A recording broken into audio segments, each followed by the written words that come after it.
largest Democratic Party in the whole state, Georgia. We're number one turnout. And as we sit here, there's other members in our community who have gone to vote today. And about time you get back home, you will see the numbers. But we should have crossed over the 9,000 voter mark today. I hear someone say that's good. People voting is good. But it could be better. It must be better. We have approximately 193,000 residents who are registered to vote. So if only 9,000 have voted so far, quick math, I'm not a mathematician, but that's low. That's about 4% of the registered voters coming out to vote. We need to turn out. We need not to go by ourselves. We got to take some people with us. All right? Last week, we heard from the Supreme Court. They have turned the clock back to the days of the Freedom Riders, to the days where we had bloody Sundays, dogs biting at our parents' and grandparents' legs. We reliving that nightmare. But I'll tell you, don't grow weary. Get in the fight. There should be no one sitting on the sideline. No one. Get in the fight. And I know every day when you turn on the television, the radio, the news can be overwhelming. But this is where we prioritize. Think local. Think local, because that is what impacts us the most and the quickest. That's why I'm glad that you are here today to hear from those candidates who are wanting to represent you.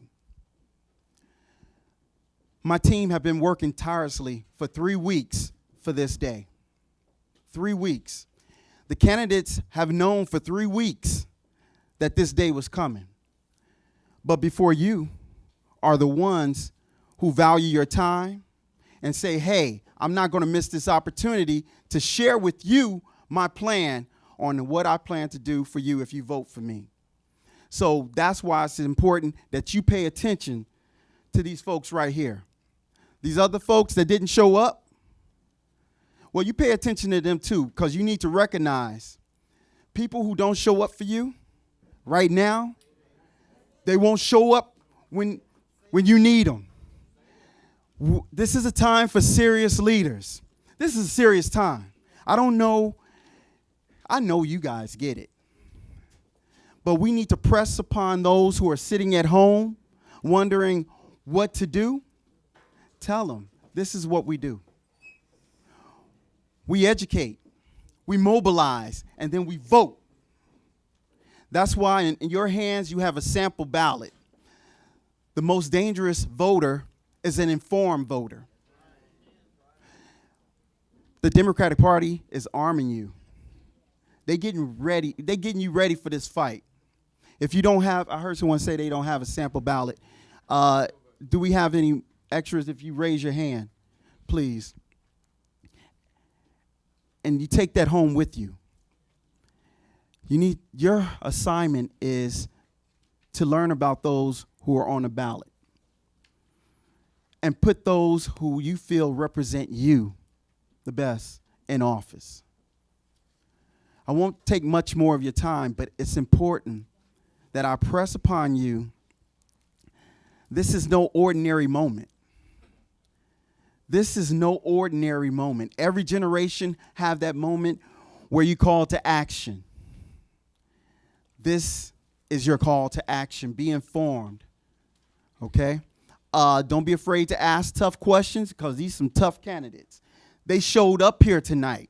That's how tough they are, okay? Anybody can talk on social media about what they plan to do and everything, but when they show up before the people to hear and answer your questions, these are the people you need to pay attention to.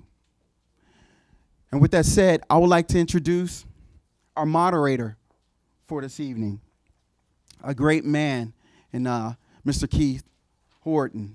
My team, they want me to keep to the script. All right. Good evening, everyone. Welcome to tonight's Clayton County Board of Commissioners Candidate Forum. All right.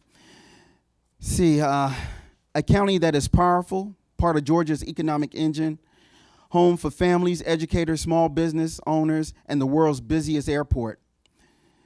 And it's all in our backyard. Clayton County plays a vital role in shaping Georgia's future. And we all know that. So, like I said, I'm going to get to your bio. This. No.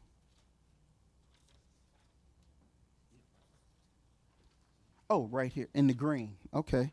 All right. Our moderator for this evening is Mr. Keith Horton.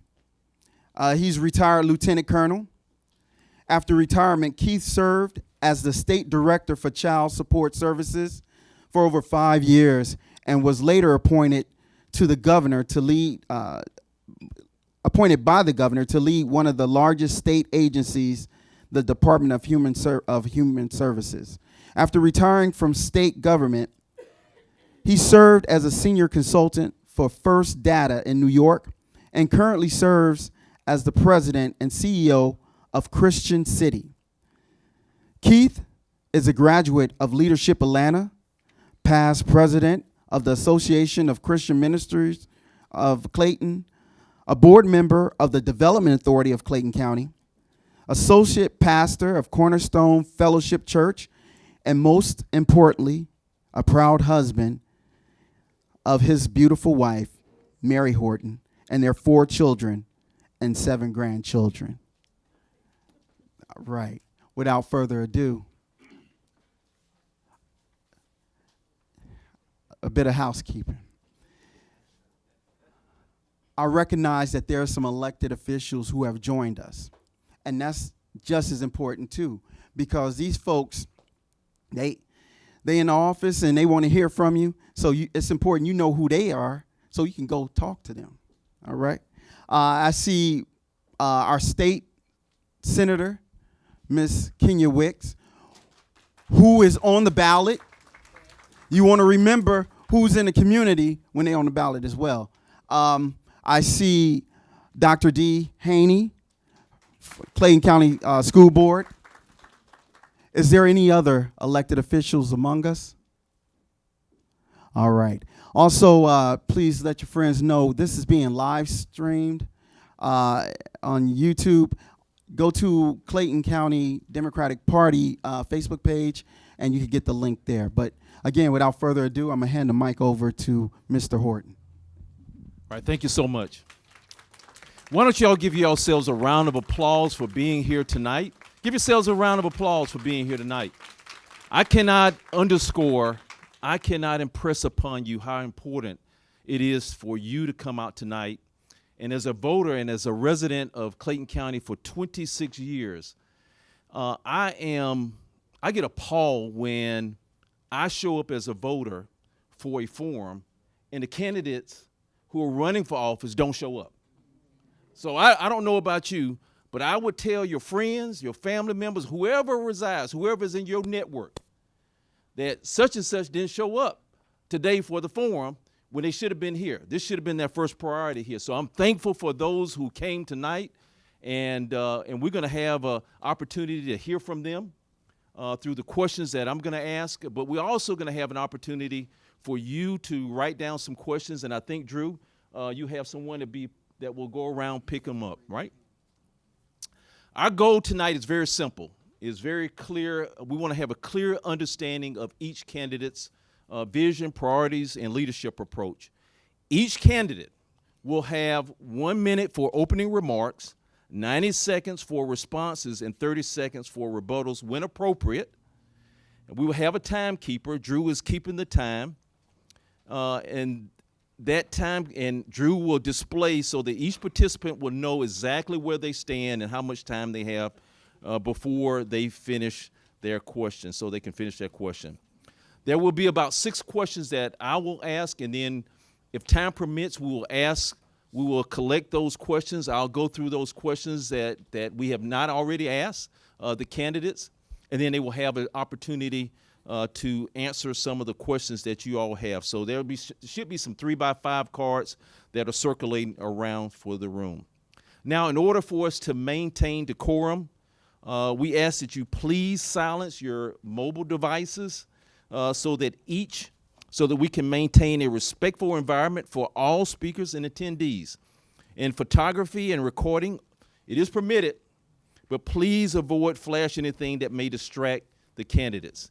And we ask, pretty please, we ask that you do not interrupt, heckle, or call out a candidate during their responses. Let's be respectful in here, and let's show some respect and dignity for the candidates. And this ensures that every participant has equal time, at the forum remains fair and informative.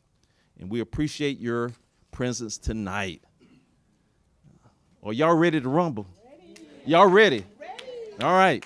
What we're going to do is we're going to have them to introduce themselves, so they have 1 minute. And we'll start on my left with incumbent Commissioner Reeves. Will have 1 minute to go ahead, and she will have the opportunity to go ahead and share who she is and what she's about and everything that you want to share with the group. The floor is yours, madam. Thank you, Mr. Ward.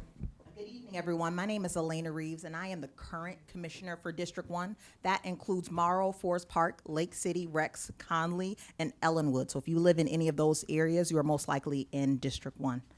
I was elected overwhelmingly with 60% of the vote in a 2024 special election, and I am running for re-election for a full 4-year term. In my tenure, I have prioritized transparency and accessibility. I've hosted quarterly town halls. I've hosted monthly knitting chats, and I've hosted a well-attended community series called Let's Talk, where we've dug into topics including beautification, the millage rate, and 2 meetings on zoning.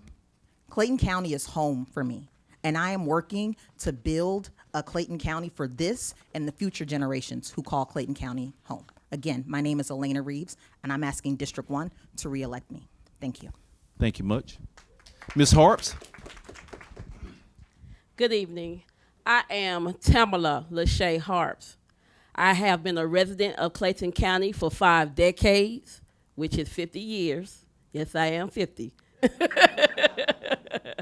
I have raised my kids here, elementary, middle, junior high school, and high school. I have had a business here. I am a business architect. I am a community leader, and I am a mental health advocate. I am asking you to elect me, Tamala Lachey Harps, for your next District 1 Commissioner. Thank you. Thank you. If y'all would share the microphone. Now we have Mr. Davis. Good evening. First of all, let me say thank you all for coming out. This is what our community needs. This crowd should be easily quadrupled to begin to deal with the issues here in Clayton County. I'm DeMont Davis, your commissioner here in District 4. This is my 2nd term. I'm married to Dr. Laura Davis. We are homeowners and business owners here in this community. And we also have 21 employees that we employ, not just from Clayton County, but from surrounding areas. So we have a vested interest in this community. My background is in IT. I have a bachelor's degree in computer science. I have a master's degree in computer science with a concentration in artificial intelligence from Clark Atlanta, and I have a cybersecurity certificate from MIT. So I understand the tech portion of it, and that's where our community is going, but I'm also interested really in business development and education for our youth. All right, thank you very much. I think it's important, if you would just retain the microphone, I think it's important for us to put things in context. And so I want to just, don't want to slight anyone or slight your intelligence, but I think it's important for us just to give a perspective of the districts that we're talking about. Sometimes we don't know where the district boundaries are and what the districts control. So I just have just a quick overview of each one of the districts. So District 4 is located in the southern and southeastern portion of Clayton County. It includes or overlaps parts of Jonesboro, Lovejoy, Riverdale, unincorporated communities towards Henry and Spalding County borders. Is more suburban, semi-rural than District 1. It is the southern, District 4, the southern, more residential and suburban part of Clayton County. Is slightly more stable residential population, slightly higher home ownership rates than northern Clayton, fewer transient residents. Economic profile reveals that it has small local retail and service businesses and residential communities. Nearby economic anchors, Clayton State University, and retail clusters along Terra Boulevard, Lovejoy, and it supports workforce housing, contributes through residential tax base, and heavy reliance on property taxes. I would say about 60 to 70% of residential tax base comes from District 4. District 1, located in the northern part of Clayton County, and includes or overlaps parts of Forest Park, Lake City, Morrill, unincorporated areas of I-75, I-285, close to Hartsfield, Jackson, Atlanta International Airport. And do you all know, I think everybody in here knows that 80% of the airport resides where? In Clayton County. Absolutely. 94, okay, 94. 94. The median income is roughly $60,000. Typically, District 1 is typically more diverse and slightly lower income than southern suburbs, higher rental population due to proximity to airport and jobs, and the major industries, airline, airport, economy, retail corridors, Terra Boulevard, Highway 54, and Old Dixie Highway. Notable employers, Kroger Fulfillment Center, Clorox Manufacturing and Logistics Operations, and tax base, strong commercial industrial tax base, and significant sources, retail coordinators, warehouse and logistical facilities and such. So we have a kind of a scope of District 1 and District 4. We're going to start off with the first question to Mr. Demont Davis, and this question is going to be around, it is going to center around growth and development.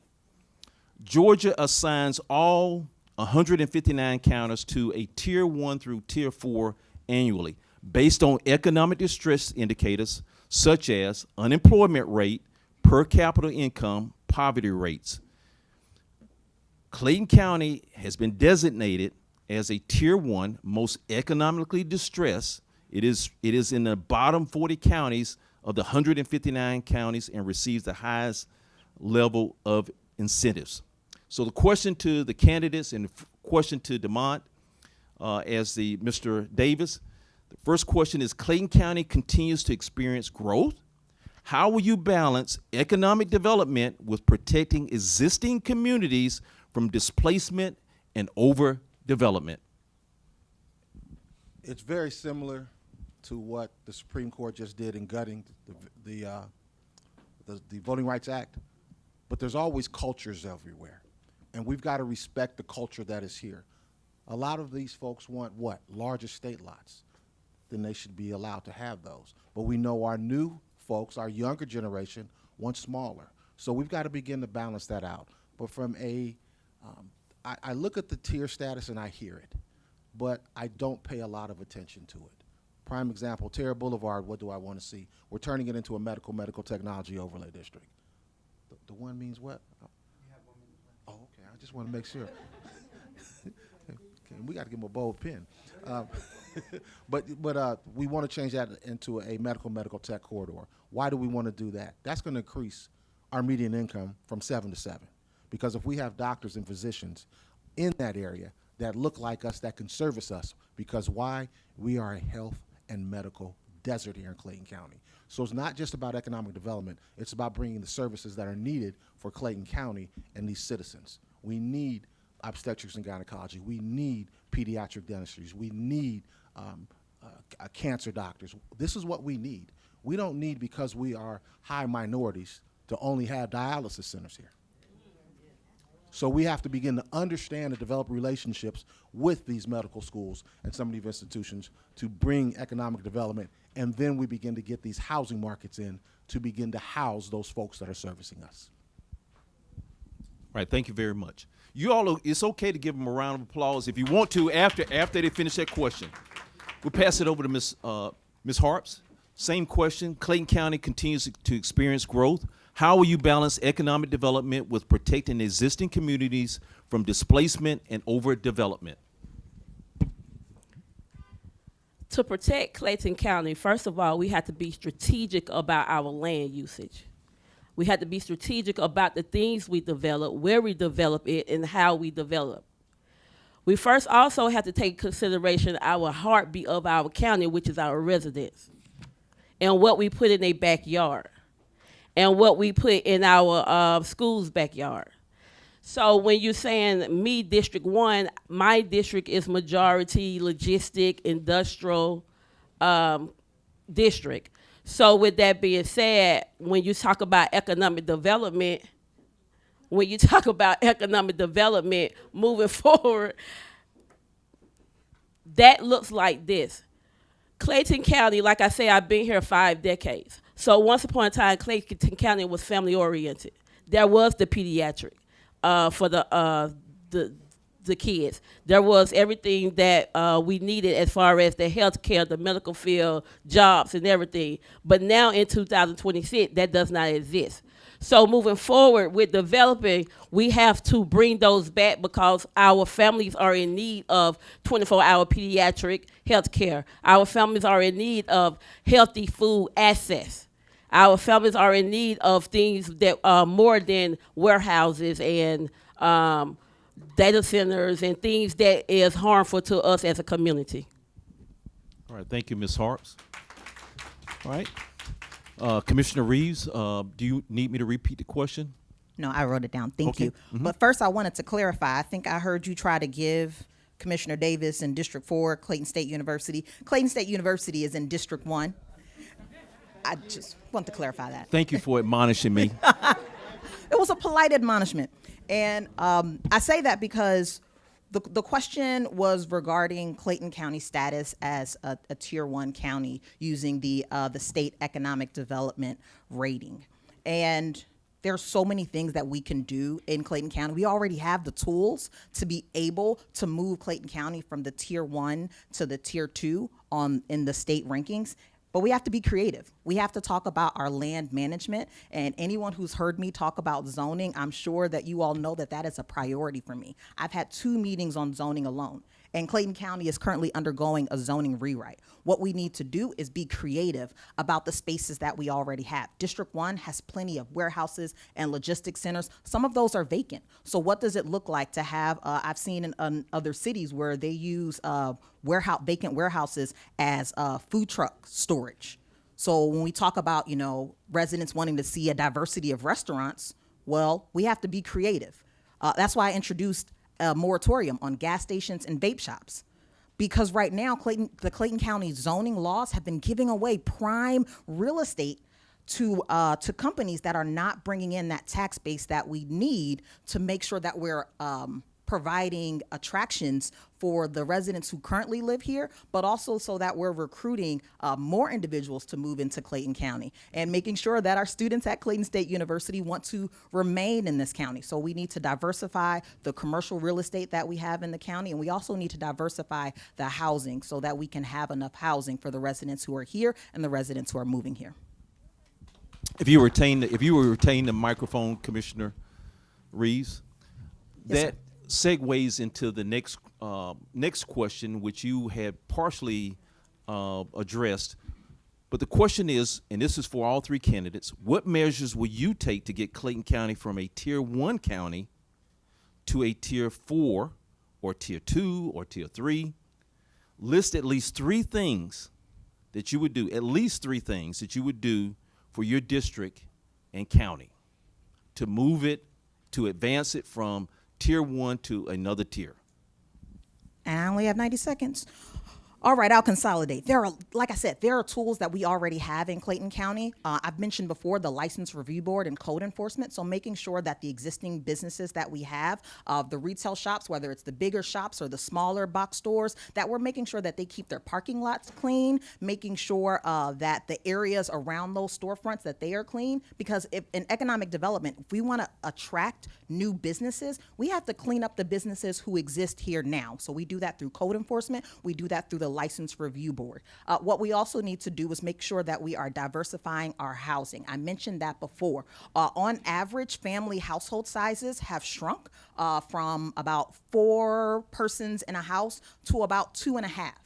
Well, most houses that are being built now are 3-bedroom, 2-bath with a 3-car garage. That means that we're missing an entire segment of the population who are looking for smaller houses, which means that we can be more efficient with the land that we have building multifamily. That does not always look like townhouses. That looks like quads where we have 4 units that are stacked on top of each other. So now you've increased the density.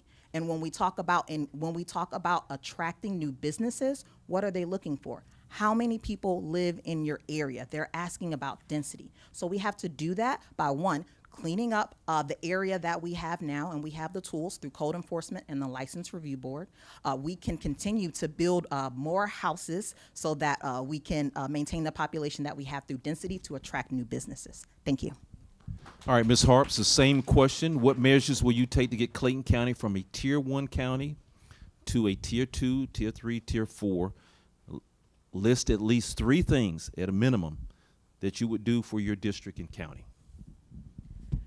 In order to get Clayton County from a Tier 1 to a Tier 2, Tier 3 or Tier 4, first we have to look at our workforce. A lot of our residents are underpaid. So therefore, we need stability in our workforce. We need jobs here that pays, because the cost of housing has increased, the cost of gas has increased, the cost of food has increased. So in order to create stability here for us to move up, we have to start at the workforce where our residents are making the money. Second, our education system. We have to be strategic with our curriculum and what we're educating our youth so they can be equipped and ready for society, not just graduate them out. That looks like budgeting, teaching them budget, teaching them about finance, microeconomics, macroeconomics. Thirdly, we have to be, we have to be. I'm sorry. We have to be, my third thing that I would do is look at our health care. Our health care is almost non-existent. Instead of driving outside of the county to get services, our seniors, our youth, we need that here at home. So in order to move our county up, we have to take care of home first. All right. Commissioner Davis, same question. Same question. What measures will you take to get Clayton County from a Tier 1 county to Tier 2, Tier 3, Tier 4? Number 1, the creation of the Medical Technology District. That's number 1. Why? That's going to increase the type of jobs we have coming here, where people are going to build employment centers through their offices. So that's 1. 2, begin to get with our school system to begin to find out, hey, where are we going? One thing we got to realize is that, and the third part is marketing. Why? My daughter graduated from Meharry School of Dentistry. I looked at the program that day. There were 9 folks on that program who were Clayton County students. 9 out of medical schools and dental schools. But we sit back and we talk about what we don't have. We need to talk about what we are making. And when I see those young black folks coming out of school to begin to practice, how do we get them back here? And that's why we have to begin to get into a upscale marketing campaign to begin to give these folks a place to stay. When it comes to salaries, we've got to begin to figure out, and it's going to be a calculus type of formula, how do we begin to balance our millage rate to begin to bring money in, to begin to pay our folk here?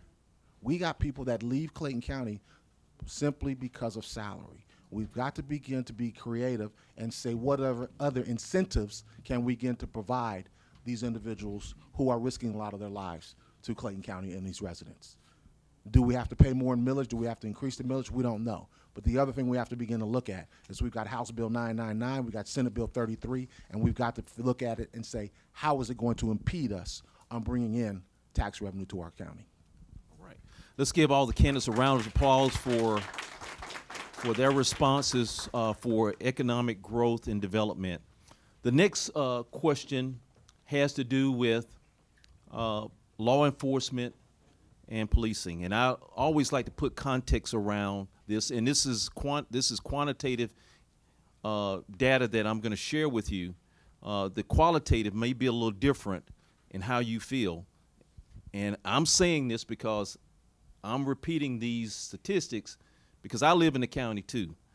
So Clayton County now ranks, out of the 159 counties, we rank 154 out of the 159 counties. This is based on statistics now. Amongst the highest crime counties in Georgia, overall one of the highest crime counties in metro Atlanta.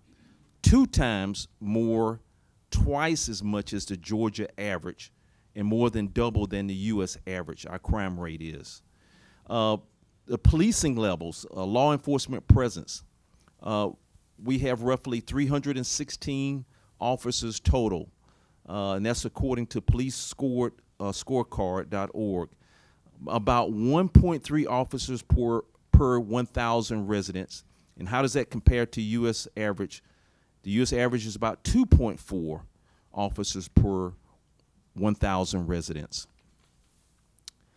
So we have a situation in our county where there is perception and there's reality as well. So the first question has to do with you, Commissioner Davis.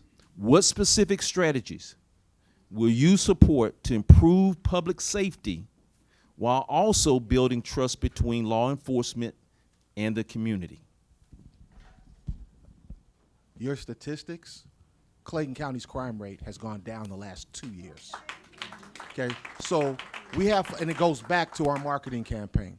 These statistics have been put out, but our statistics have gone down. Okay, our murder rate down. It's better than City of Atlanta and those surrounding communities. Okay, our other rates down. So when folks want to put out these numbers about Clayton County, they're going down. So one of the things I do is I rely on our expertise. I rely on our chief of police. Right now, when I first started, we were at 60% vacant, 60 positions vacancy rate on our Clayton County Police Department. Today we're at 10. We're at 10. Bad part about that is they're still underpaid. So we've got to get that portion in there. So when we begin to look at it, rely on the professionals that are the professionals in there. Do not come in trying to put a plan together. I'm an IT person, okay? I'm an IT person. I know how to build databases and I know how to build applications. But I rely on those people that have the expertise in policing, but I will question them about it. But we've got to begin to go out and begin to talk to our students, begin to talk to our residents, begin to nurture these young folks so that they don't get caught up in the system. We know the system is not fair, but since we know the system is not fair, let's teach our kids to walk a different way. STOP means stop, right? All right, Ms. Harps, the same question. Do you need me to repeat the question? You don't have to, yes, please, but you ain't got to go into the stats and then you can just repeat the question. Okay. What specific strategies will you support to improve public safety while also building trust between law enforcement and the community? First of all, to improve public safety, I'm a person who deals with numbers, so I break things up in compartments. So with that, with me, I would deal with the youth and crime first. With the youth and the crime rate, my philosophy is idle mind is the devil workshop. So what that means is if we in Clayton County have nothing in place to occupy the youth and for the youth to do, then they don't have nothing but to be idle mind, which means that I'm going to get into whatever I can just to get into whatever I can. That's the youth. As far as the law enforcement, police, I am ready to implement some initiatives with the police. I feel like mental health, number one, plays a big part with the law enforcement. They are human beings first before they put on their uniform. So they have personal issues as well. So I feel like if we start at the core of that, then that will help as far as our law enforcement and our residents, as far as bridging the gap between the police department or the law enforcement and residents. One other thing that I will initiate will be, I always say that Clayton County was a family-oriented county. If you remember, back in the day, law enforcement and residents was partnership. They got along with each other. They would come into the community and there was no friction. So and I'm about to be done, my last thing would be I will work to bring that back, to bridge that gap, because that gap needs to be bridged back. Commissioner Reeves, do you need me to repeat the question? No, I'll reiterate. So I heard some of your statistics around 316 officers, and I was just curious if that included both the county police department, the city police departments, as well as the sheriff's department. But also, I wanted to remind folks, we just talked about how 94% of the airport sits in Clayton County. So anyone who gets arrested, those figures, they are those individuals go through our magistrate court.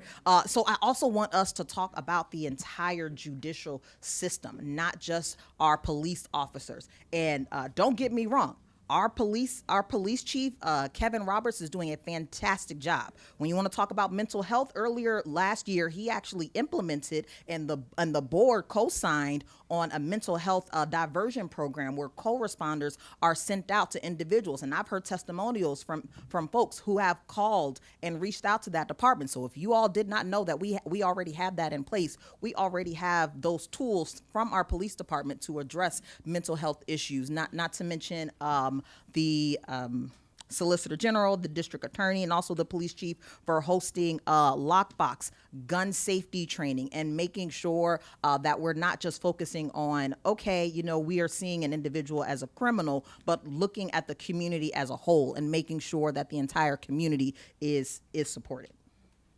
Thank you. All right, thank you very much. So we'll move on to the next round of questions, which has to do with infrastructure and transportation.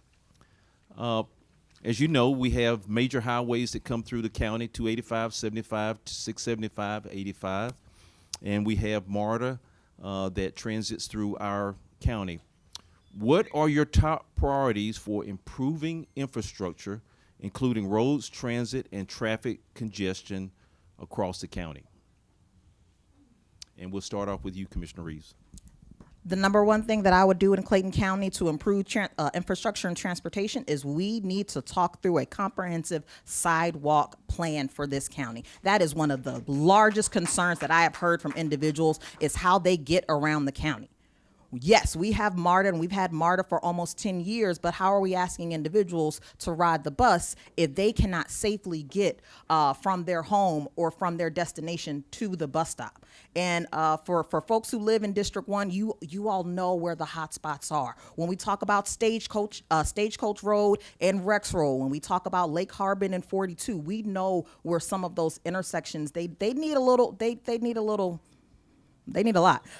need to be worked on, but that takes money and that costs money. And so making sure that folks now are participating in the comprehensive transportation plan that is going on now. Clayton County has a lot of studies that are ongoing. And so you all have the opportunity to say, what do we want to change with our infrastructure? You all can be a part of that solution now, but that is going to take funding and it's going to take planning. But I'm inviting everyone to be a part of that process. So sidewalks, fixing some of the most dangerous intersections throughout the county, and then also we're getting ready for bus rapid transit. I know folks talk about trains and whether or not trains are coming to Clayton County. We are getting dedicated bus lanes through bus rapid transit through MARTA. For anyone who's ridden the A line in Summer Hill, we're going to be getting that in the next 2-3 years. Thank you. All right, thank you. Ms. Harps, do you need me to repeat the question? Okay. What are your top priorities for improving infrastructure, including roads, transit, and traffic congestion across the county? First, in District 1, we need some lights. It is completely dark in District 1 when we're driving at night. It's completely dark. Secondly, we need, as far as the highways, it was a time when Clayton County did not have this much traffic, but now that we are growing in numbers with people, it's time that we need to just come up and just widen our roads, add an extra lane. As far as our intersections at the crosswalk, we do need sidewalks, but we need to be strategic with this thing. When it comes to infrastructure, you have to be very strategic and not just throw something up just to say, oh, we got sidewalks, I'm gonna throw it here. Oh, we got lights, I'm gonna throw it here. Oh, we're gonna do the rapid transit, I'm gonna throw it here. No, you have to be very strategic how we place these items, because if we don't, we still gonna have the same issues. Like I said before, we need lights. We need widening roads, more lane. We need sidewalks along with you. Throwing me off, Drew.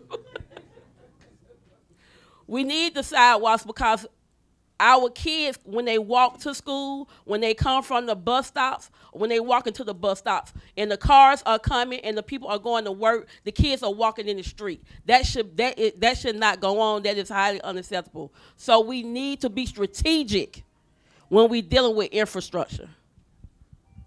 All right. Commissioner Davis, the same question. What are your top priorities for improving infrastructure, including roads, transit, and traffic congestion across the county? When I first came into office, the first thing I did was anyone that is building or rebuilding had to put in 8-foot wide sidewalks. That's what I did when I first came into office. I really wish I'd have said 10, but we've got 8-foot wide sidewalks that are going throughout the county. Road widening. Riverdale Road right now, Highway 85 in Riverdale, is being widened from 4 to 6 lanes right now. They're in construction doing that. So we are doing it. You look at Terra Boulevard. We've got 6 new pedestrian crosswalks going in.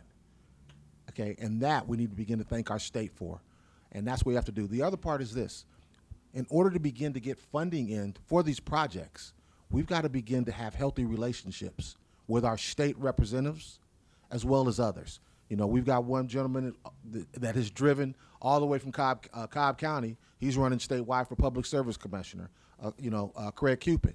We've got to begin to develop relationships with people like this. Why? We have to have access to these individuals.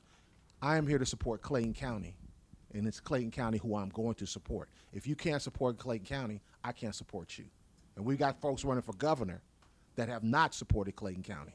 And because they look like us, does not mean they're our friend.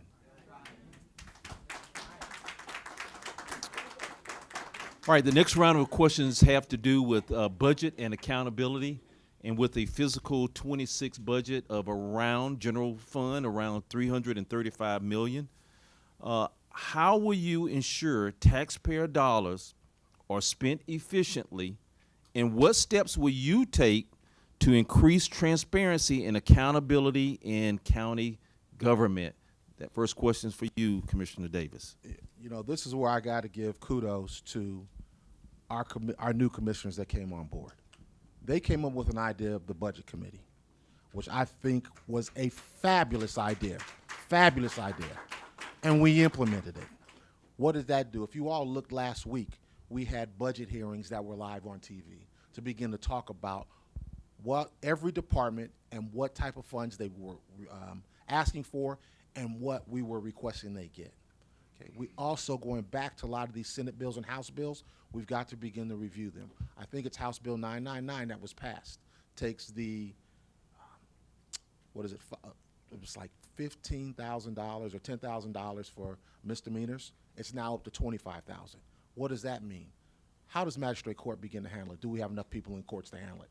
Do they have enough staff to begin to handle these? So we're looking at this very delicately. But if we begin to look at Senate Bill 33, where they're now saying, look, people love my home property taxes are going down. Great thing. But guess what? Our service costs are still rising too, because people don't realize government still has to pay what? Utilities. We still got to pay for our lights. Okay. We still got to pay a lot of bills. We still need supplies. Those supply costs are rising. And what has hurt us was for about 10 years, we never gave our employees raises. So that's why we are so far behind. So we must figure out a way to get caught up in paying these wages. But we do have $345 million, but we've got to figure out how do we begin to use it wisely. So we are still continuing it for fiscal year 27 to begin to figure out how we have to do it. And we have to have that done by June. All right? Ms. Harps? Ms. Harps, the question is, how will you ensure taxpayer dollars are spent efficiently, and what steps will you take to increase transparency and accountability in county government?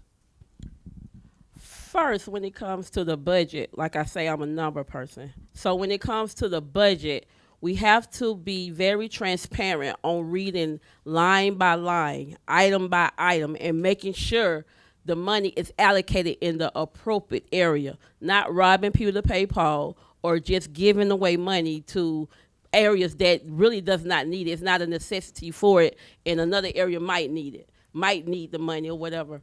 So when it comes to the budget, we have to be, what's the word I'm using? We have to be very cognate. There you go. About how we using our taxpayer money. Our taxpayer money are not membership dues, meaning that we can do whatever we want with it. We have to be very strategic about, that's my favorite word tonight, because I believe everything should be done with a purpose. It should not be done just, we should not be spending money just be spending money. We should be actually be putting money in place where areas need it, like sidewalks, like the edge, like the infrastructure, or other areas that us residents we need that's more priority than anything that's not priority. So when it comes to budget, like I say, my favorite word is strategic. We need to be strategic with it. We need to be transparent. We need to include the resident, because it's their money. So we need to let them see where every dollar going and where every dollar going to count at, and not be secretive about anything. All right, Commissioner Reeves, how will you ensure taxpayer dollars are spent efficiently, and what steps will you take to increase transparency and accountability in county government? Thank you. And I want to thank Commissioner Davis for recognizing the work that Commissioner Allen and myself have done over the past 2 years, introducing the budget subcommittee, as well as ensuring that the department budget requests are available to view, but also to be able to view in real time. We also introduced a policy on the fund balance, so the savings account that the county has. When we talk about being financially responsible, making sure that the county budget is solvent. Actually, in 2024, I voted against the millage rate increase because after being in office for only 1 month, I had my first town hall, which was on the millage rate. So having our tax commissioner, Danielle Smith, come out and talk with residents. And the biggest thing that they talked about is that their property taxes have been going up. I mean, some folks have talked about how their property taxes had doubled. And so listening to them about how we need to restructure the budget process, and how we need to be more transparent in that. And that's why I had an entire budget meeting in June of 2025, where I invited our financial advisor to come out and to forecast and to talk about, how Clayton County's budget is doing transparently, so that people can ask questions, and so that it's not shrouded in any version of a black box. So I've ran on transparency, but even more than that, I have shown that what we need to do is we need to invite the Clayton County residents into the process so that they can have their questions answered in real time. It's the county commission's responsibility to be good stewards of taxpayer dollars. Amen. All right, to follow up, Commissioner Reeves, if you will retain the microphone. The next question has to do with budget accountability and is a segue into what you were talking about. The question that I have for you and for the other candidates, do you believe the county spends unnecessary tax dollars? If so, what area and what's being done to reduce these expenses? I'll repeat that. Do you believe the county spends unnecessary tax dollars? And if so, what area and what's being done to reduce those expenses? That's a tough question to answer. You know, how is the county spending its money and what individuals might see as unnecessary spending? But we run for office and we are elected officials because we are making the tough decisions. Just a reminder of the responsibility of the Board of Commissioners. We set the policy for how the county is administered. We oversee all of the departments, and we set the policies that determine how those departments operate. But we have to remember that in our core, we are in charge of public safety, we are in charge of transportation, and we are in charge of the quality of life for Clayton County residents. And that is a tough act to balance when you talk about a county that is now at 300,000 residents. And how do we make sure that we are addressing all of their needs in a way that balances what their priorities are? I've mentioned this at the budget vote that we had in 2025. The county does need to cut some of its expenses.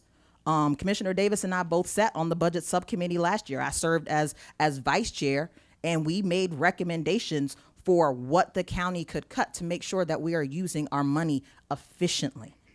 And so now this year in the process, there's even more transparency because the residents can come in and they can see what are the departments requesting, so that now you all have the opportunity to say, hey, this department is requesting this amount of money to do X, Y, Z. Is that the best use of taxpayer funds? So it's not just a question for us on the commission, but for you all in the room to be able to participate and ask those questions for yourselves. Right. Ms. Harps, I'll repeat the question. Do you believe the county spends unnecessary tax dollars? And if so, what area and what's being done to reduce these expenses? Or what do you propose if you were commissioner? Yes, I do believe that counties spend unnecessary tax dollars. I'm in District 1. I stay in the Rex area. In my area, we have 2 warehouses that are empty. That's a waste of taxpayer money. That's a waste of your money. Another way I see that Clayton County is wasting taxpayer money is when they allow companies or corporations to come in and give them tax exempts, tax abatements. That's a waste of taxpayer money. If we tax them, then you all will have to make it up and pull the slack for the corporations or the businesses that come into Clayton County. So they need to be held accountable when it comes to taxes, because they have a great chunk of taxes if they pay their money that will take a lot of pressure off of you all. So these empty warehouses was a waste.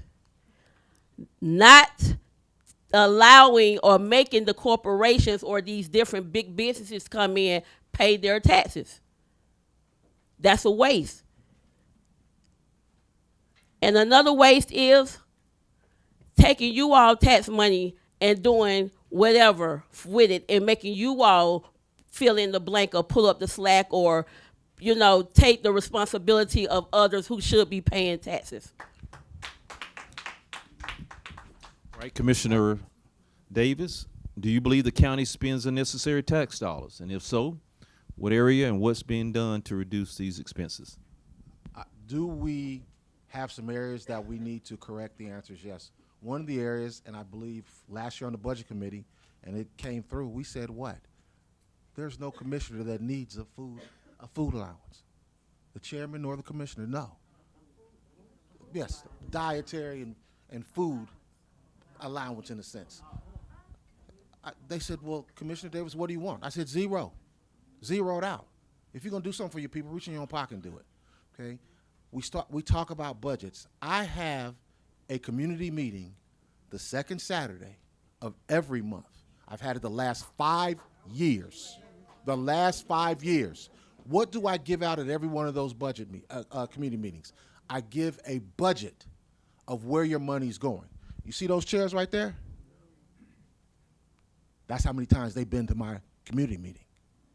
They want to run, but they have no knowledge of what's taking place. We don't control home values. We control the millage rate. That's what we do. Okay, when they speak of a rollback, what are we doing? We're just trying to say how much money or what's the millage rate have to be in order to get the same amount of money that we got last year. So we have to begin to understand the dynamics of how our taxes are coming in. Now, on the flip side of that, and I'm gonna be quick, Drew, let's not look at cutting something. We have to look at how do we begin to generate revenue. Okay, I created a Clayton County Sports Entertainment Council. Why? Because sports and entertainment begin to bring money in. You all want to go see a play. You want to go see a sporting event. Orlando, Florida, 2 weeks. They have 1 week, they have a high school national volleyball tournament. The second week, they have a high school national boys volleyball tournament. $180 million economic impact to the community in 2 weeks. Can we get there? Not overnight, but we've got to look at how we generate revenue in order to go forward and not just cut expenses. All right. Let's give them a round of applause for their responses to those questions. Now we go to the next topic, and we're at the home stretch, and I'll start asking questions that you all have provided to me. This has to do with quality of life, and this is something that I think every resident in Clayton County always talks about is quality of life. What's your stance on new apartment development versus single-family zoning? What's your stance on new apartment developments versus single-family zoning? That's kind of an ambiguous question, but what's your stance on it? No, it's not. So we'll start that with No, it's not. District 4, 0 apartments. I approve. 0. 0 apartments in District 4. Many of them will kind of zone townhomes to come in. They are nothing more than apartments. Now, anytime a multi-unit family event or venue wants to come in, what's the first thing we need to look at? I need to be called in the school system saying, what's the capacity of your school? Okay? We don't need that school overcrowded. Okay? Our school system is doing not a good job, a great job of educating these young folks. And I want you to get them, when you see them, give them an applause on that. Give them a pat on the back. But as far as that, no. What do we need to do? We've got to find and begin to create a secondary luxury home market here in Clayton County. Why? 64% of our taxes generated in this county come from property taxes. Okay? If we can get another luxury home market like Spivey, we'll generate more. But why? Those are some of the people that can afford those houses. They're also creating jobs. So we have to look out for those that we got to look out for the have-nots, but we got to look out for the haves too. Ms. Harps, the same question. What's your stance on new apartment developments versus single-family zoning? Well, in District 1, we have enough apartments. We have apartments on every corner, every street. We have enough apartment. Now, there is single-family homes. Yes, we can have more single-family homes. But let me say this when it comes to housing. When you speak about apartments, you have your traditional apartments.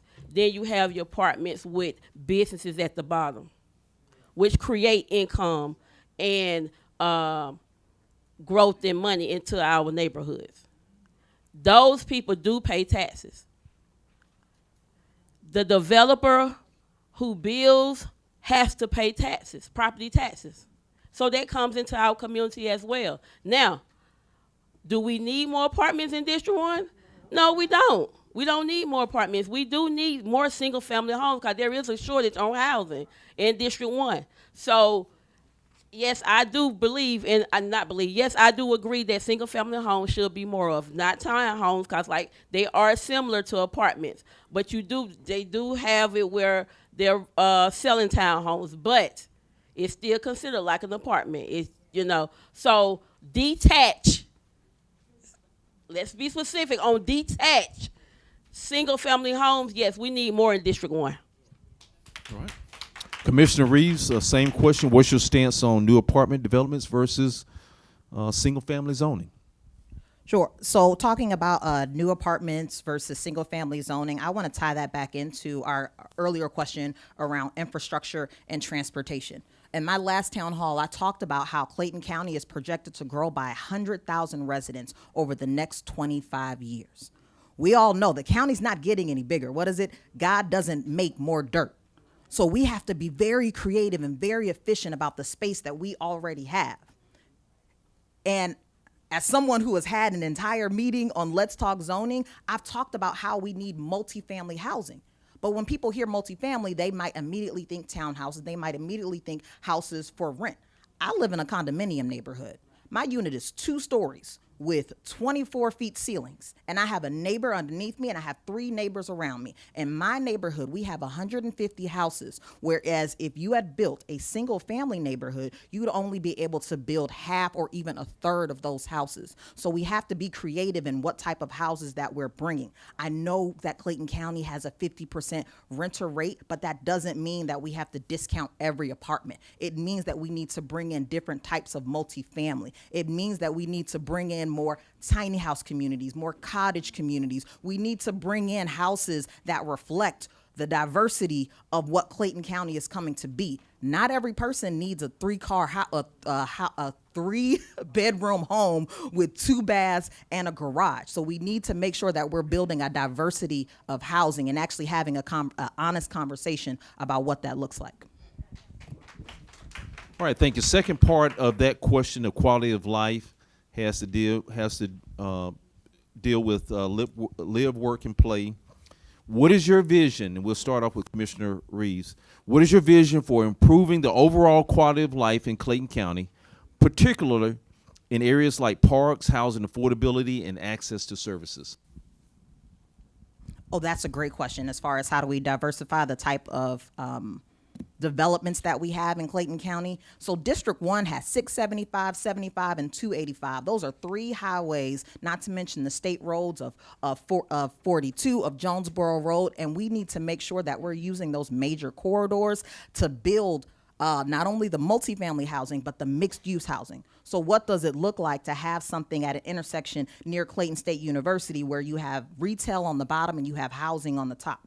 But that doesn't always need to look like some massive complex that you see like a Ponce City marketplace downtown. It could look like it could look like a corner unit that has 2 or 4 units of housing and a store underneath and an existing neighborhood. So again, I want us to be creative about what type of housing and what type of developments we can bring into the county. We need to bring those bigger developments, those larger developments on the corridors because we already have that infrastructure in place for the people who live there.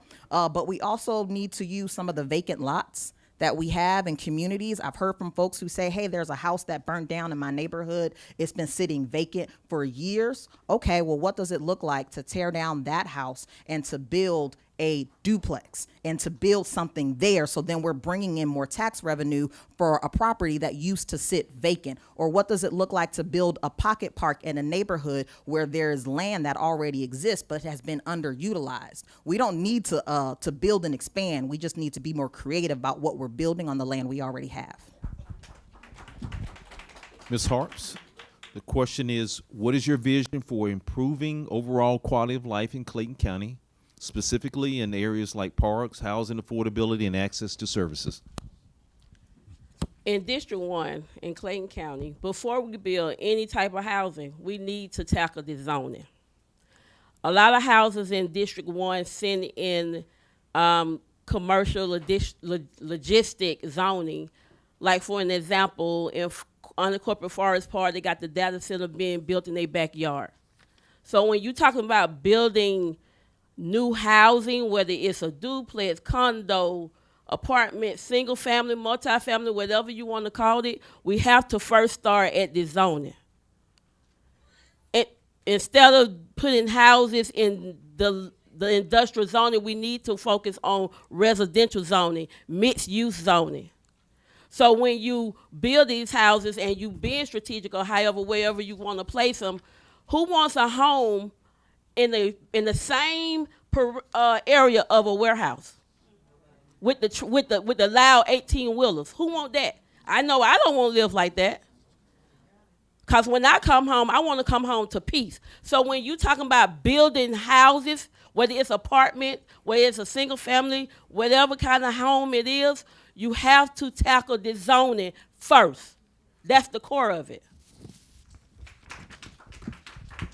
Commissioner Davis, same question. What is your vision for improving the overall quality of life in Clayton County, specifically in areas like parks, housing affordability, and access to services? It comes down to this. Quality of life is self-defined, and it's what do folk want. But I say it like this. You don't want to take the most expensive steak dinner with all the toppings and serve it on a trash can lid.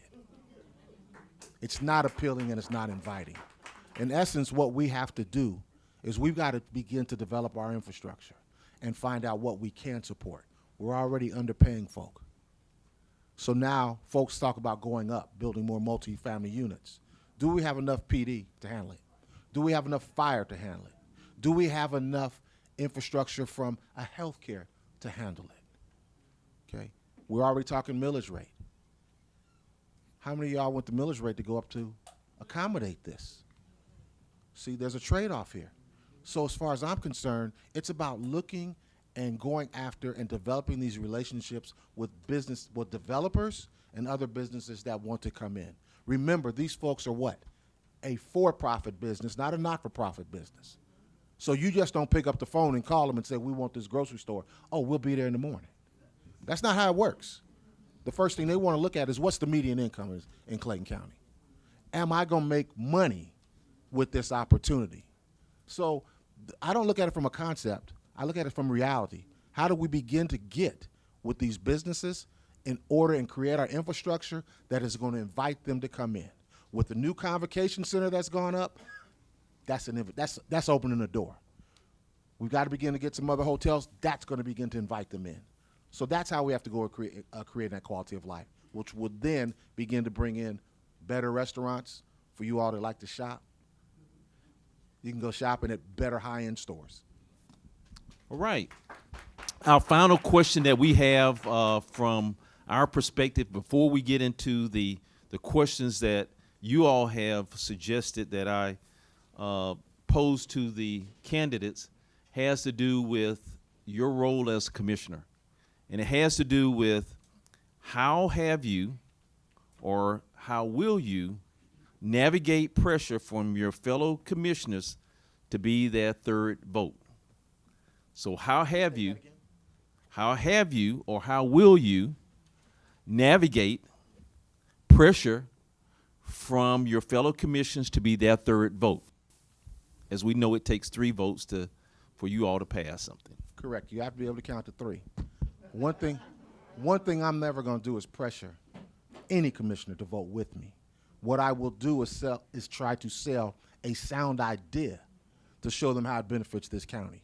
Not once have I told a commissioner, do this.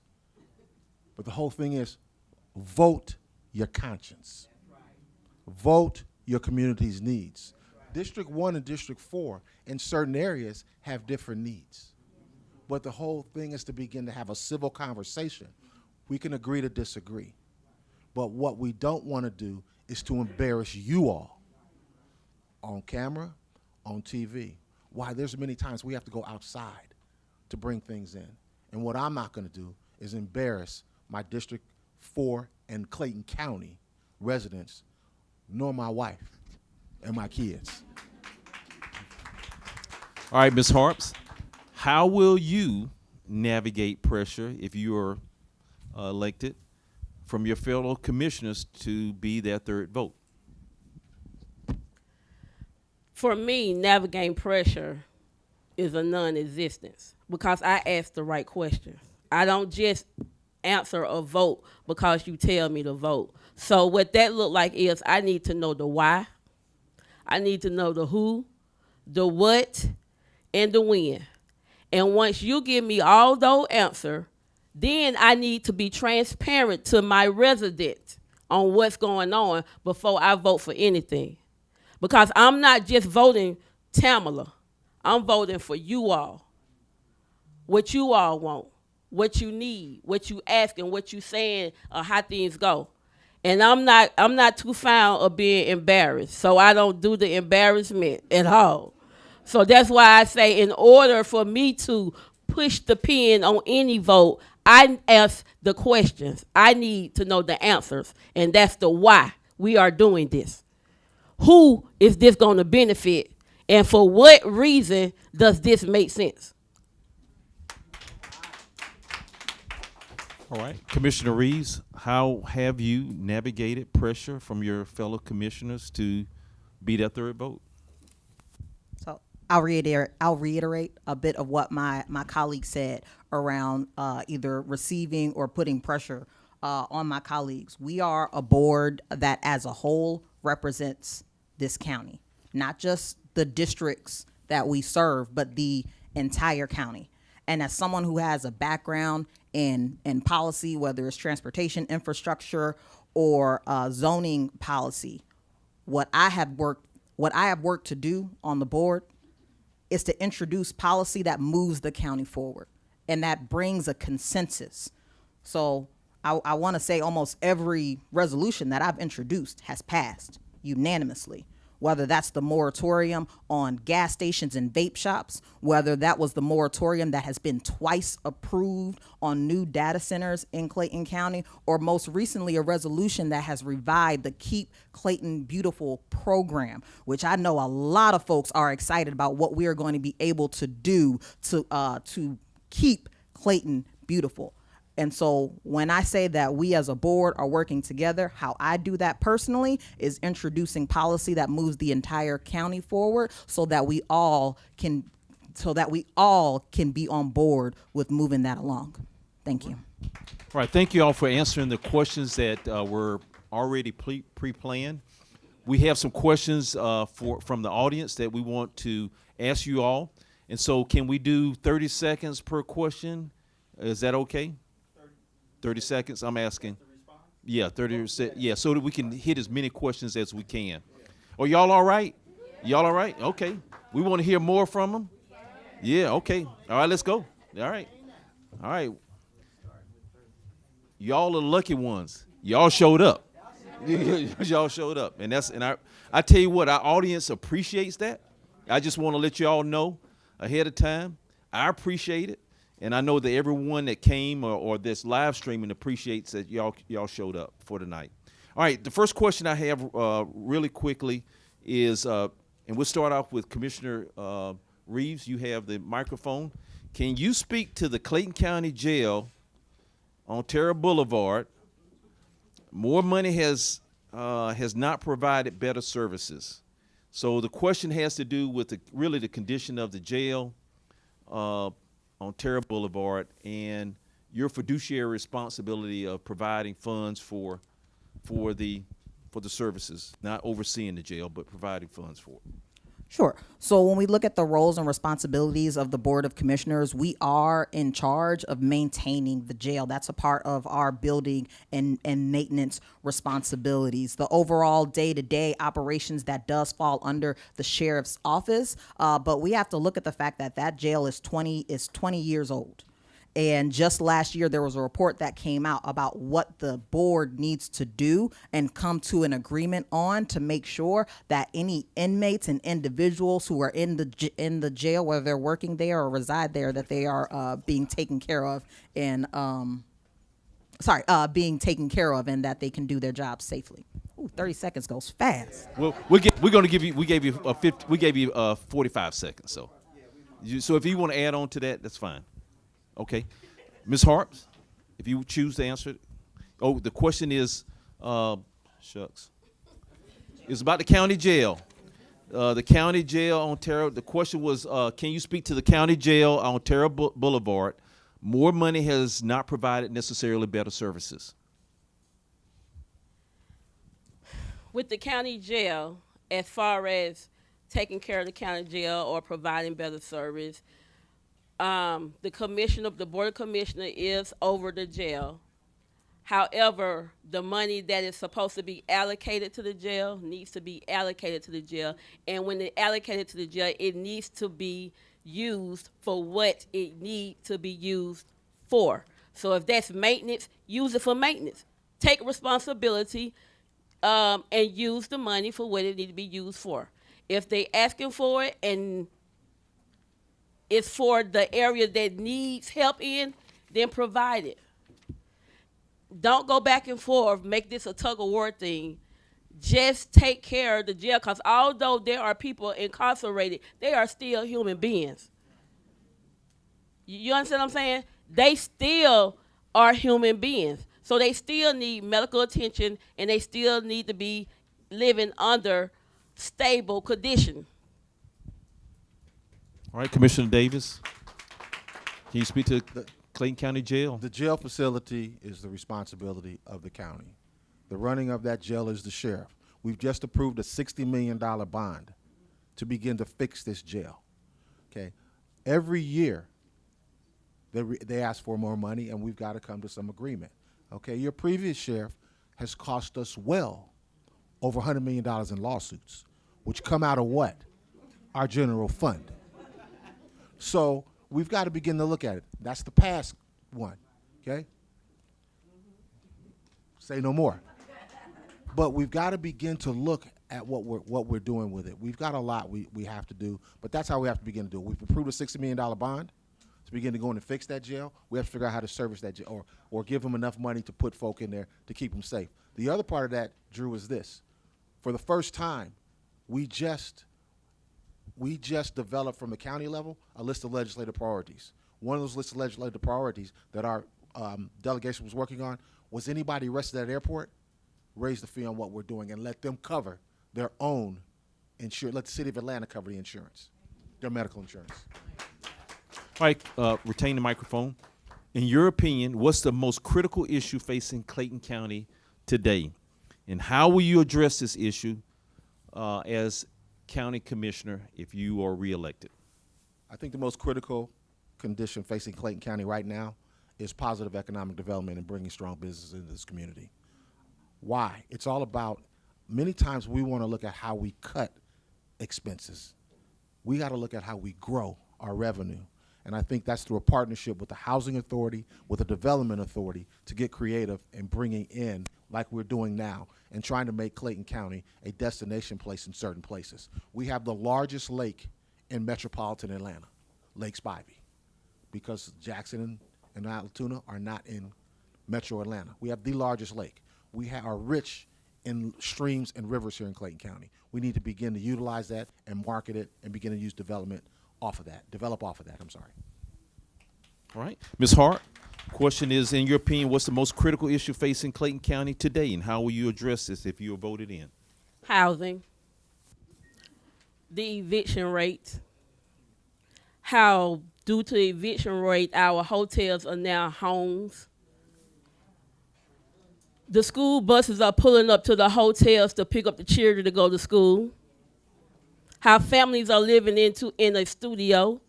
So housing, I feel, is the biggest issue that we need to deal with. The eviction rate, we need to deal with it. Because like I said, I've been in Clayton County 5 decades.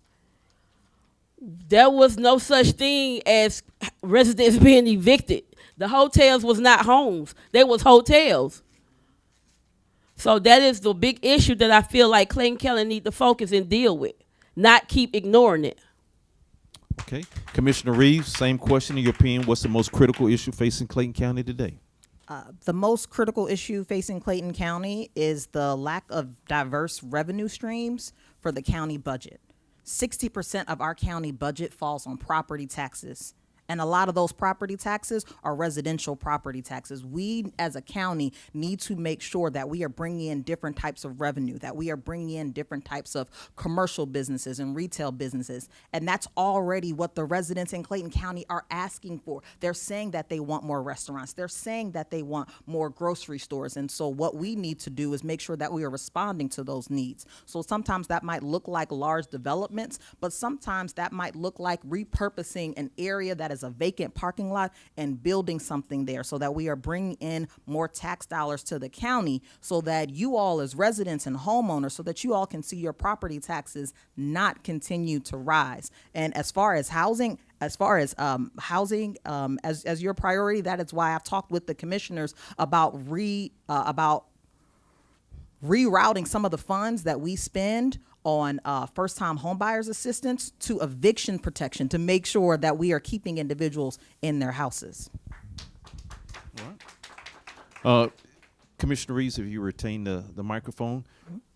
Very quickly, what workforce development programs, and we're going to ask all the candidates to be specific on this, what workforce development programs would you create or expand in your district? What workforce development programs would you create or expand in your district?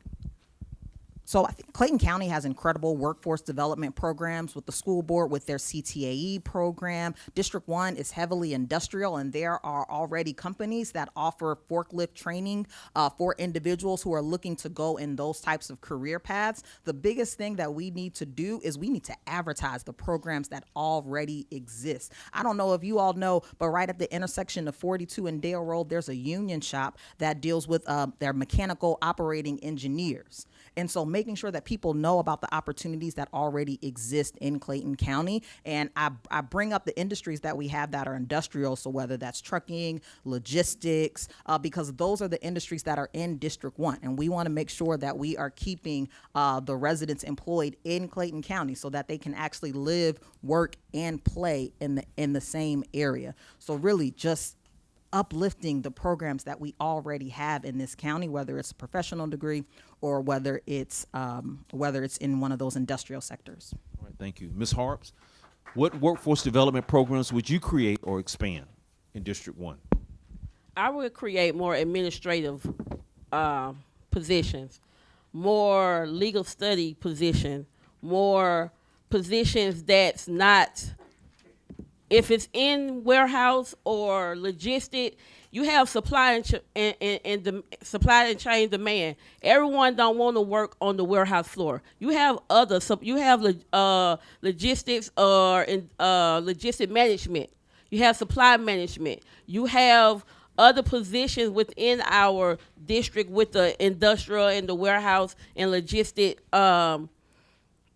position area or workforce that don't just require you to wear steel-toe boots. You understand what I'm saying? So for me, I would create more administrative, more legal studies, because I'm gonna stop, Drew. If I can remember, at one of our commissioner meetings, our paralegal departments was saying they was backlogged, they needed help. So if we educate and create paralegals or do a dual program with high school seniors and cross that, then they can get the help they need, whether it's internship with them. Pay internship, we can give them that. We can continue to keep the jobs here in Clayton County instead of looking for people who are qualified outside of Clayton County, if we educate the people here for those positions. If you pass that on to Commissioner Davis. All right, Commissioner Davis, what workforce development programs would you create or expand? What I'd like to see done is, we have the airport right here, to begin to create job opportunities where we're engaging new aircraft mechanics. We're basically incentivizing some of these warehouses to say, look, you want to come in, raise your roof 4 to 6 feet. Why? Now you can begin to get robotics. And now we begin to do robotics training to why? I'm not trying to get, just because you black and you a boy, we're going to make you drive a forklift. No, let's teach you how to do robotics. Now you got an $80,000 to $100,000 job, not a $40,000 job, okay? So that's what we have to do in order to begin to help us. Now, I'm also working now with the union. I was endorsed by the AFL-CIO in this term to run for commissioner. So we want to begin to use them too. A lot of these kids do want to use their hands. Then let's begin to find out what they like and put that and match that with a upper $70,000 to $80,000 job. One of the questions I received is a question that, a young person wrote.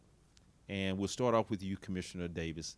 And the question has to do, as a young person who is voting, why should I care to vote?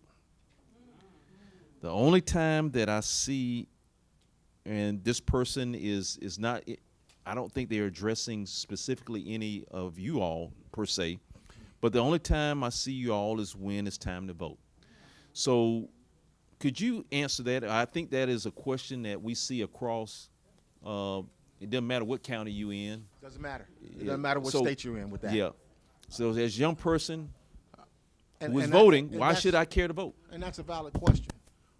You have to ask yourself, what happens if you don't vote? Gutting of the Voting Rights Act. Redistricting. Let me fight and lose my fight rather than stay in that corner and get beat up. Okay? So voting is going to begin to put forth your interests, but it takes, but I'm gonna turn it around too. We as mature adults need to begin to pull these folks and get them, begin to nurture them, mentor them. Why? I want to tap somebody on the shoulder and say, this is who I'm supporting to run for District 4 Commissioner. Why? Not because they can do the job like I can do it, because they can do a better job than I can do it.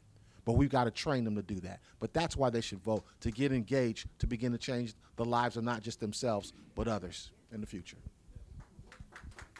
Okay.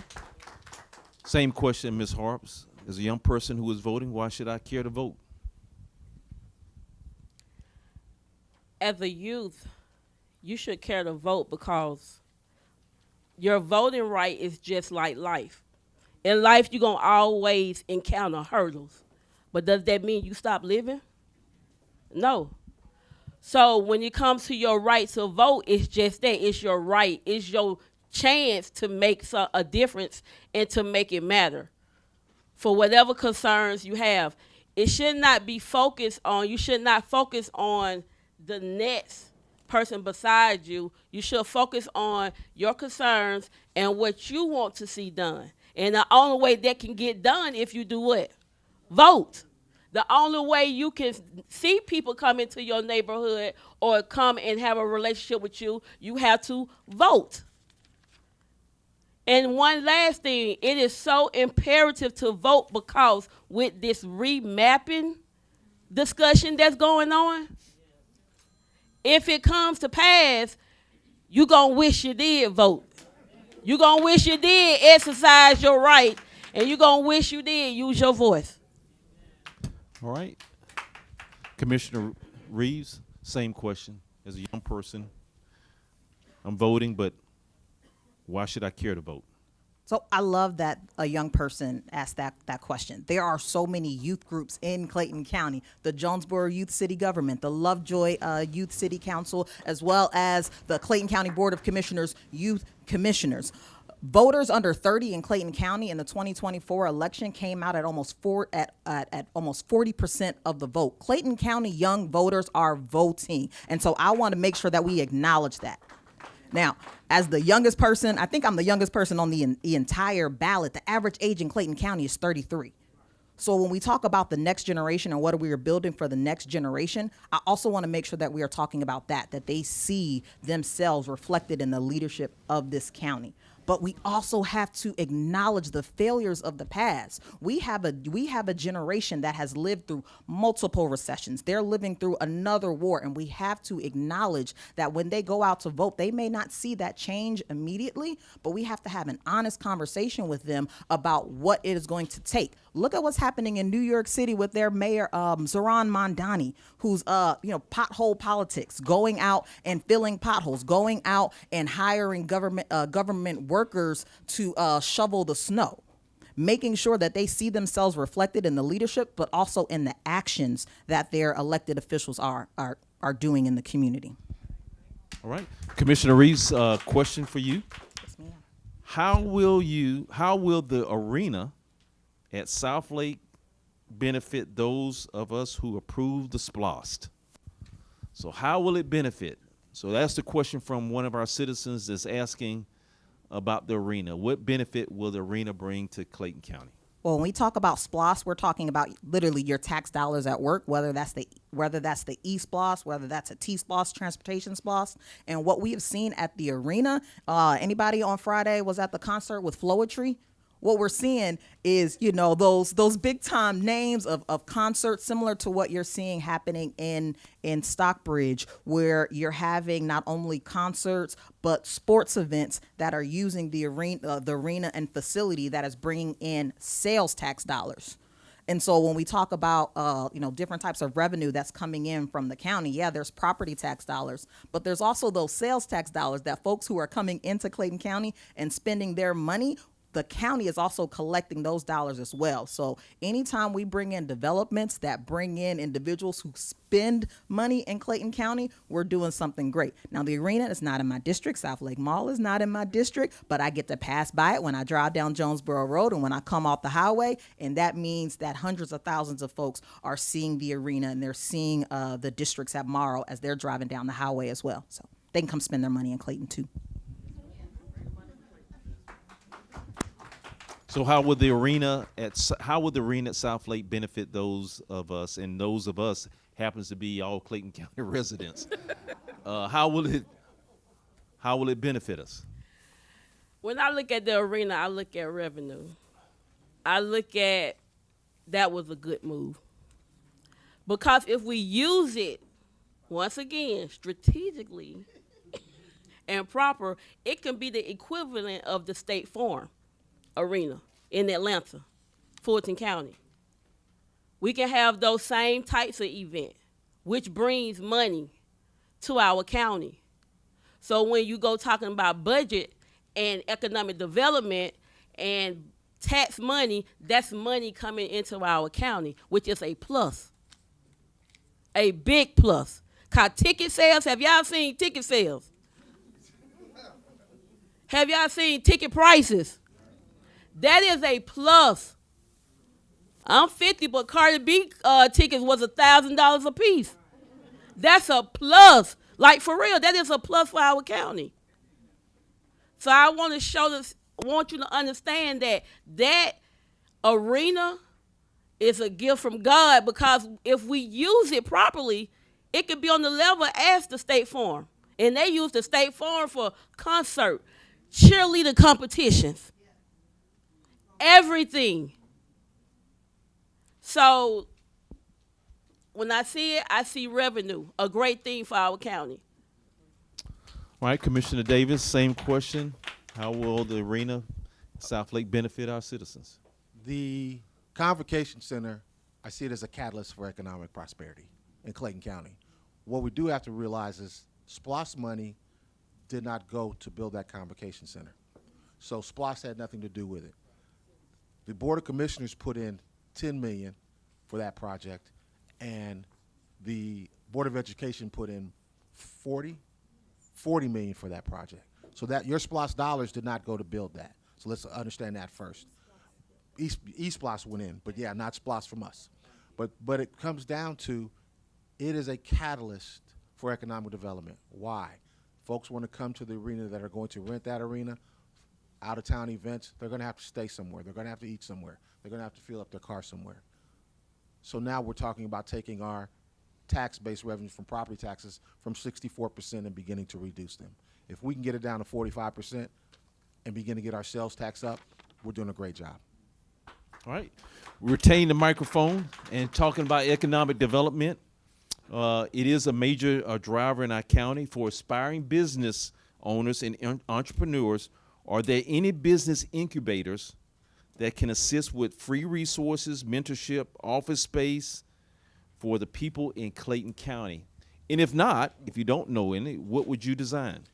We actually are going to have a ribbon cutting. We're planning a ribbon cutting for our Clayton County Business Incubator coming up soon.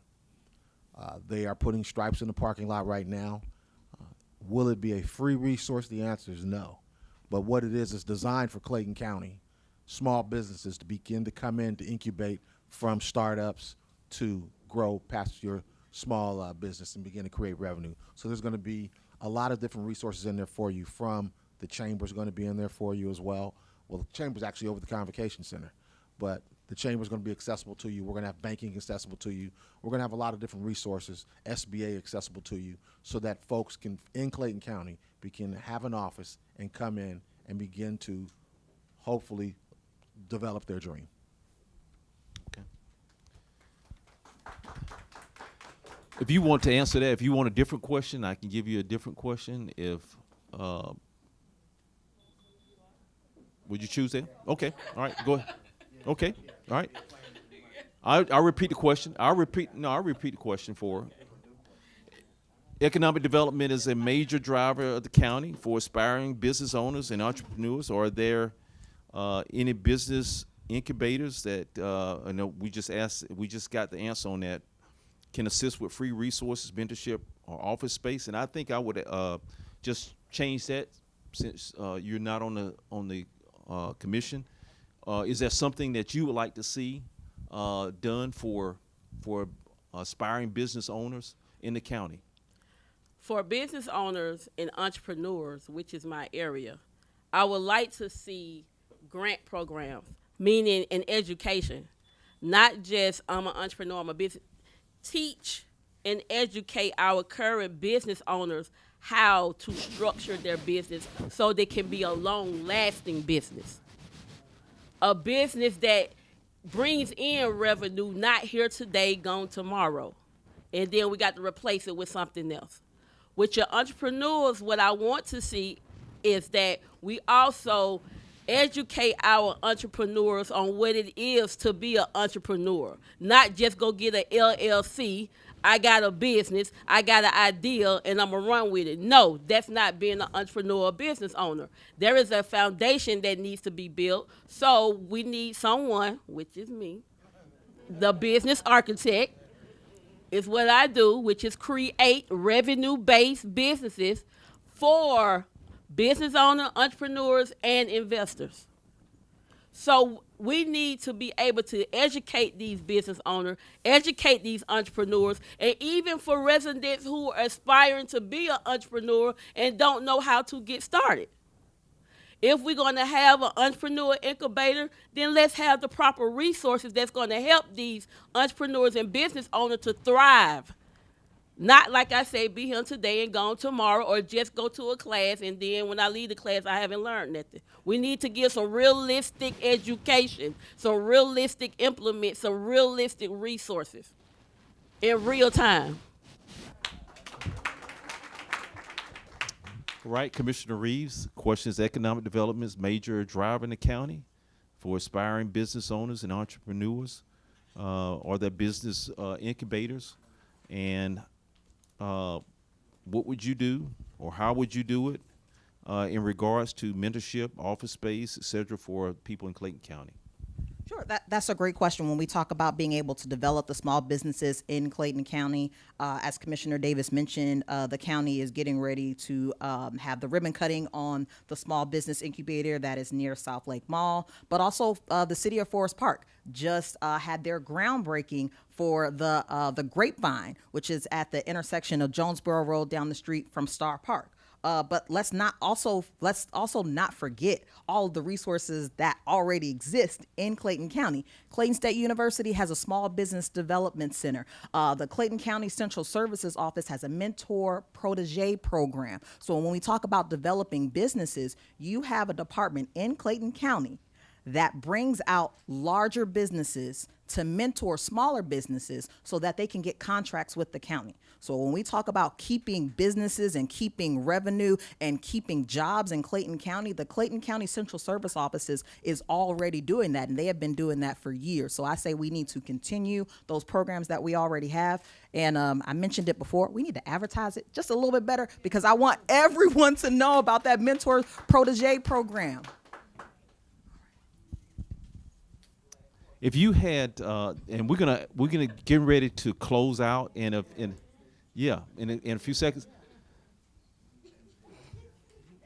I got a cheerleader group over here telling me, yeah. We have asked you all a lot of questions, but I have a lot of questions up here.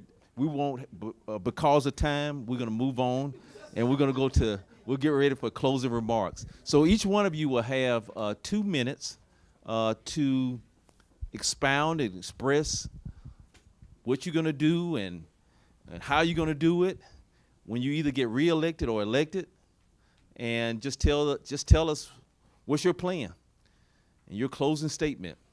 You got 2 minutes to do that, and we'll start when you get ready. No pressure.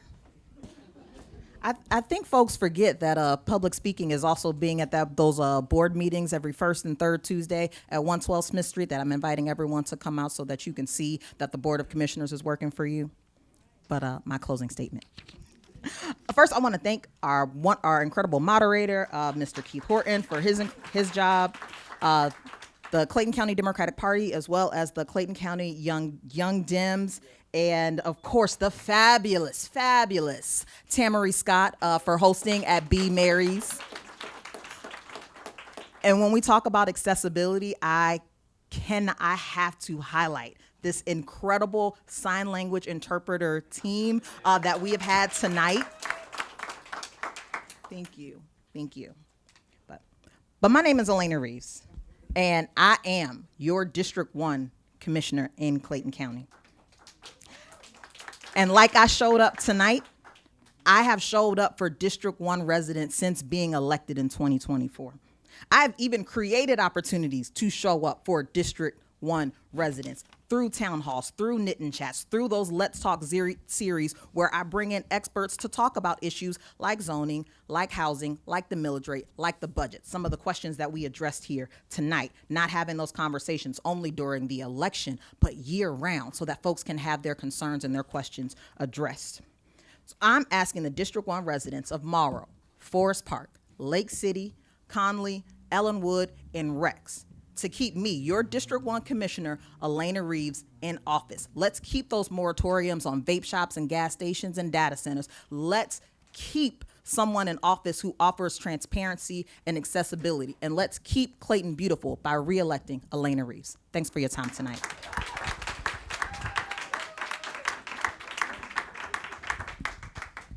Ms. Hart?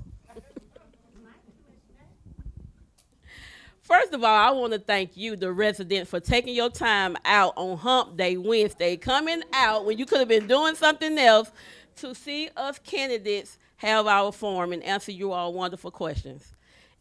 With that being said, I am Tamala Lachey Harps, Clayton County District 1 Commissioner candidate.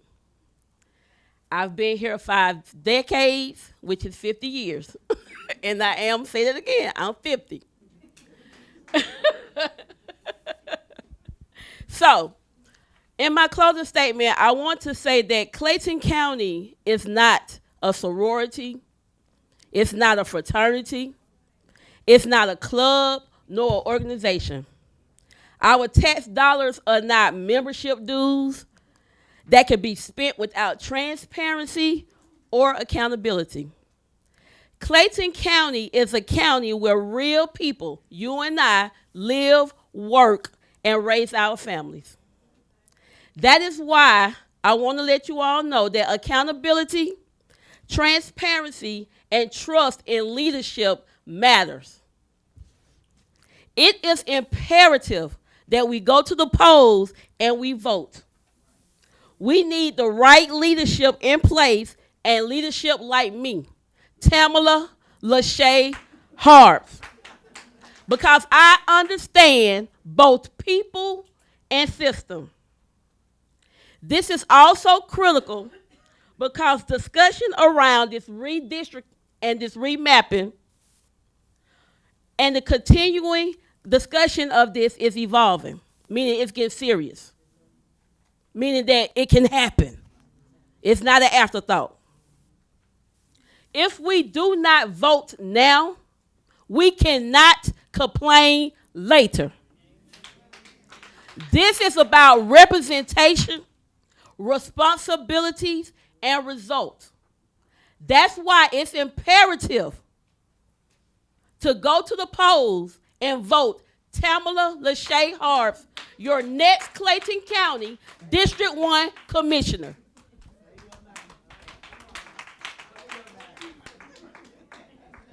Well,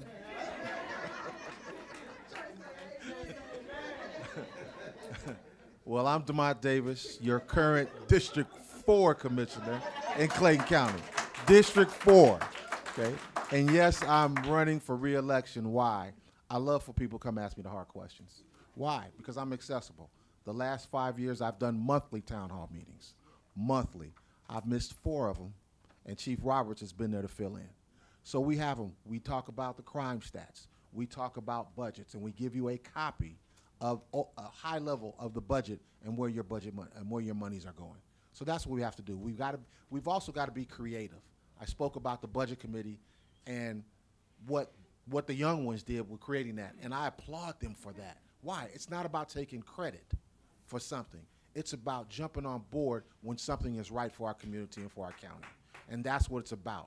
I say this: don't vote for me because I'm a male. Don't vote for me because I'm black. Don't vote for me because I'm the best candidate. And also, too, I'll let my candidate speak, but I don't think they have much to say right now. You need to hear something?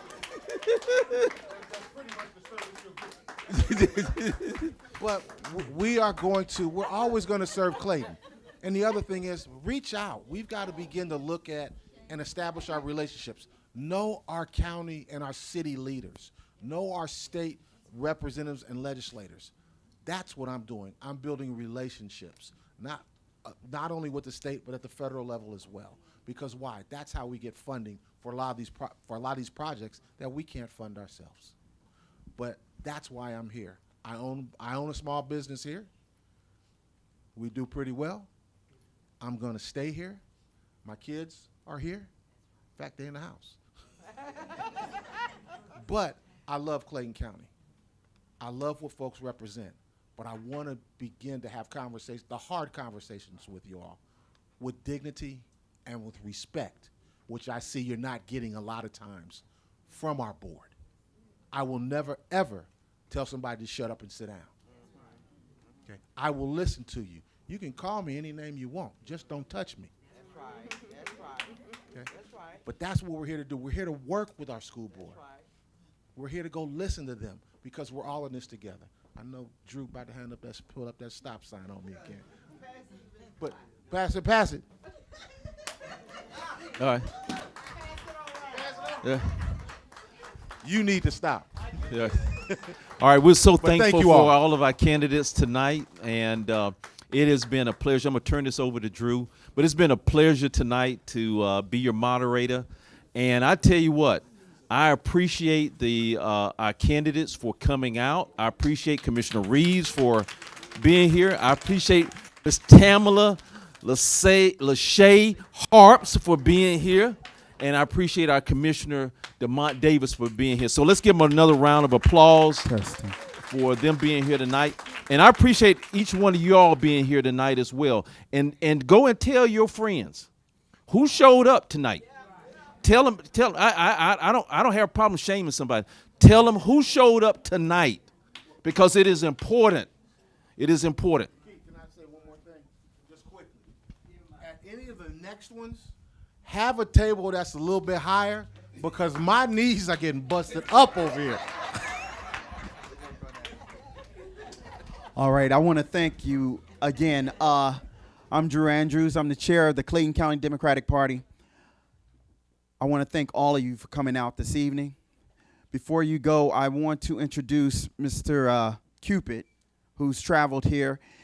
He's a candidate for the Public Service Commission. These, you remember Peter Hubbard? And you remember how our utility bills were? Yeah, point of order. Yeah, come on up here real fast. You got 90 seconds, sir.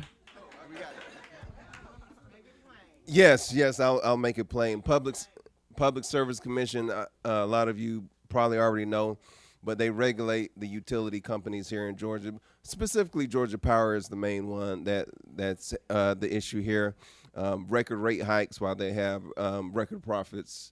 Data centers pay 20% of what Georgia families pay, but we're actually, the Georgia families are subsidizing the infrastructure for data centers.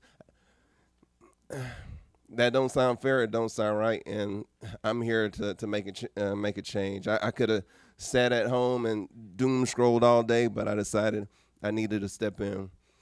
I have a background in electrical engineering from Georgia Tech, spent 5+ years in complex data and telecommunications issues, go Jackets, and then spent the last 15+ years as an intellectual property attorney, 5 years at one of the largest law firms in the country, working on technologies and issues with regards to artificial intelligence, electric vehicles, renewable energy, and other technologies. And I decided I wanted to, my career, my life, my circumstances have brought me to this point where I just can't stand by and let this happen to people and families that were just like my family growing up. So again, I'm Craig Cupid, running for Public Service Commission. I believe I'm the best candidate, and I will be the only engineer and only attorney with your help once elected on the commission. So thank you so much. Craig Cupid, love Georgia, vote Cupid. Thank you.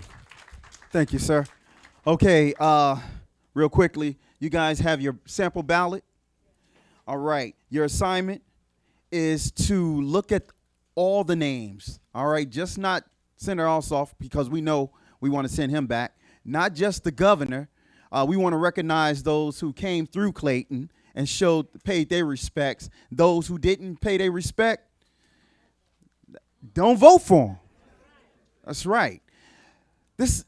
No longer will anybody take Clayton County for granted.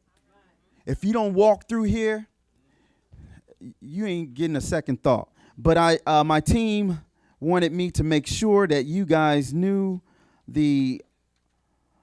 like I said, while we were out here, there was people voting. Today, 1,014 people voted, early voting. So that brings the total today to 9,770. Almost 10,000. Yeah, today the numbers is 9,770 voters. 1,014 voted today. But we can do better. We must do better. So our assignment is we're not going by ourselves. We're taking people with us, but we're going smart. Make sure they have a sample ballot. You can take that sample ballot with you. There's entirely too many names to remember, but you could take that with you.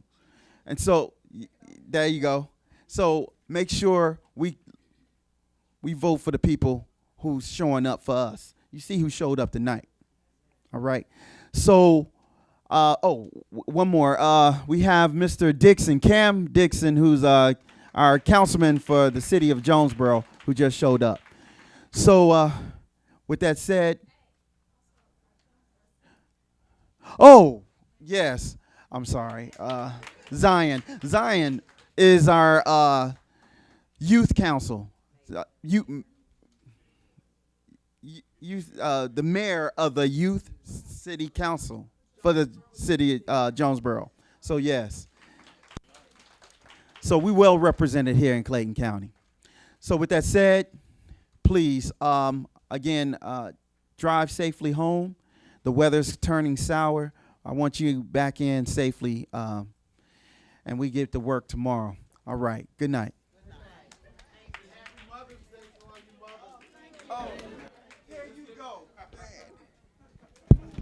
And let's give